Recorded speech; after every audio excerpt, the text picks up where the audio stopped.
question. I have allocated 20 minutes per question. So at the expiry of 20 minutes, we'll move to the next questions. Proceed, Senator David Okoli. Thank you, Honorable Speaker.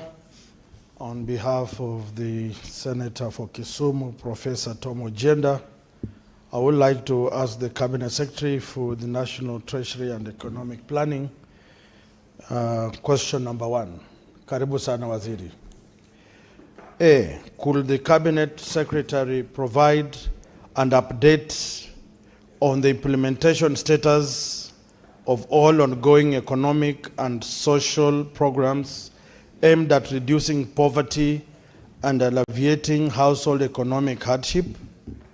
B, what is the total number of beneficiaries reached from financial year 2019/2020 to date, and what measurable outcomes have been achieved under this program?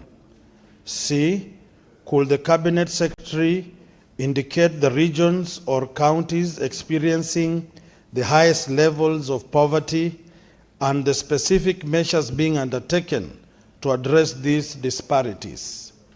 D, what steps are being taken to ensure effective targeting, transparency, and equitable allocation of resources in national poverty reduction programs? Thank you, Mr. Speaker. That is question number 1. Yes, you may now proceed to respond.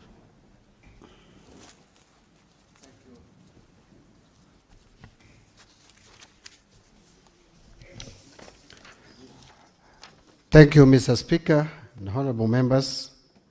Mr. Speaker, I take your guidance very, very seriously that each question should take 20 minutes.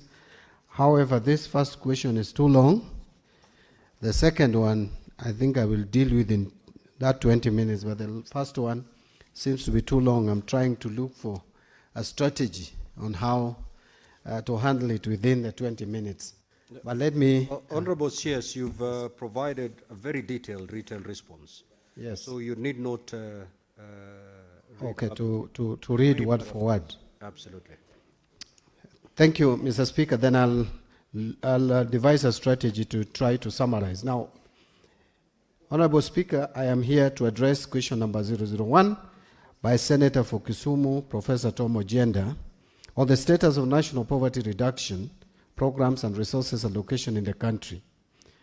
I was asked to provide an update on the implementation status of all ongoing economic and social programs aimed at reducing poverty and alleviating household economic hardships. So, Mr. Speaker, allow me to give a status of poverty in Kenya. We continue as a country to implement various interventions aimed at reducing poverty levels. The poverty headcount ratio stood at 54.9% in 2009. This has reduced to 36.1% in 2015-2016, or it reduced to 36.1% in 2015-2016, and 33% in 2019. However, due to COVID-19, in 2020, this ratio rose to 42.9%, but it has since reduced to 39.8%, the latest data that has been given. However, that is still very high, and interventions are necessary. The government has prioritized a number of programs which are aimed to reducing poverty, and some of these programs target to reduce poverty directly. For example, we have social transfers. And I will go to social transfers and explain what this means. So the social transfer program has been employed by the government to protect households or individuals who are vulnerable to poverty. We have a number of them. One of them is cash transfer for orphans and vulnerable children, targeting households with orphans and vulnerable children aged 0 to 17 years. And this was followed by the older persons cash transfer in 2008-2009. It would interest this House to note that the older persons cash transfer came as a result of a motion which, Honorable Speaker, the minister standing in front of you is the one who moved in 2008, so that the older persons could be given cash transfer of 1,500 shillings then, which has since risen to 2,000. However, the admission age has since been revised to include all elderly persons aged 70 years and above. Usually it was 65. Another intervention is persons living with severe disability cash transfer. That was introduced in 2010-2011. The other one is the Hunger Safety Net program, which is targeting poverty for all those with extreme poor households in the arid and semi-arid lands of northern Kenya that are prone to drought. So that is another program. So the cash transfer initiative is part of Kenya's social and economic inclusion project under the government's broader Inua Jamii social protection program.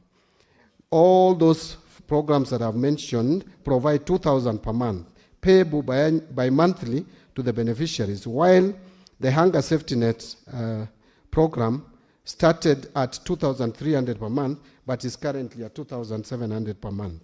And this is being administered by NDMA, which is the administrative arm.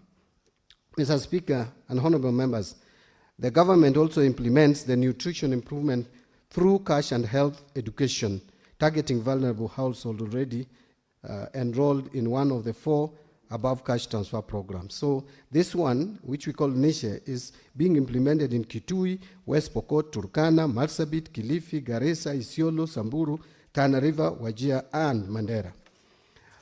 So let me now move, because there's a lot of details which honorable members, I'm sure, are able to read and follow. So economic empowerment or inclusion programs, that is addressing the second leg of the question. Mr. Speaker and honorable members, economic empowerment interventions include the following. We have the National Youth Opportunities Towards Advancement, which we call NYOTA. And this, I think, has received a lot of public attention, and I don't want to dwell so much on it, but it started last year, October, with targeting 820,000 youth, and we are targeting youth across the country in all the 1,450 counties. Wards. And it is targeting those who are aged between 18 and 29 years, and if you are living with a disability, up to 35 years. And the project helps in equipping the young people with skills, in training, apprenticeships, certification, business support, and financial literacy. And it is aimed at enhancing employability, entrepreneurship, and access to opportunities, thereby creating sustainable pathways for youth economic participation and empowerment nationwide. And it's being supported by World Bank funding. The second one is the Uwezo Fund, which has been around for a while. Remember, this began in 2013 when the then President Uhuru Kenyatta made a pledge before elections that if there would be no rerun, then he would dedicate money that was meant for rerun or possible rerun of presidential elections to this fund, and that happened in 2013. And since then, over 7.2 billion shillings have been disbursed to over 1 million beneficiaries across all constituencies. There is also the Youth Enterprise Development Fund, which started in 2006 during President Kibaki's era, and this has also been targeting the youth. There is Women Enterprise Fund, which started in 2007. This is providing low-interest financing, entrepreneurship training, and market access support for women-owned enterprises. So far, about 25 billion has been disbursed to this fund, targeting over 132,000 self-help groups, most women, benefiting over 2 million people. Then we have the National Government Affirmative Action Fund, which is being administered through counties and being championed by women representatives across the country, the 47 of them. There is also the National Youth Service, which has been in existence from 1964, and as a disciplined service starts with training young men and women to serve the nation. And again, here, a number of youths have been trained and continue to get training.